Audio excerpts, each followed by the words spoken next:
Assalamualaikum Ustaz. Waalaikumsalam warahmatullahi wabarakatuh.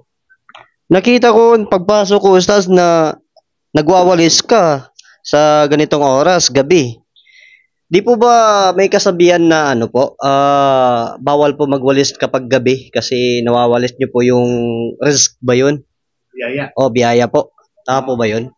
Okay, ang pagwawalis po, wala pong pagbabawal dito bagkus kabilang po sa aral ng Islam ang kalinisan at kadalisayan. So, anumang oras, anumang araw, umaga man o gabi, wala pong issue magwalis tayo at wala pong katotohanan na pag nagwalis tayo sa gabi ay mawawalis natin yung biyaya ng Allah Subhanahu wa Ta'ala. Ang biyaya ng Allah lagi nandiyan, lahat po tayo nakasulat na po yung biyaya sa atin.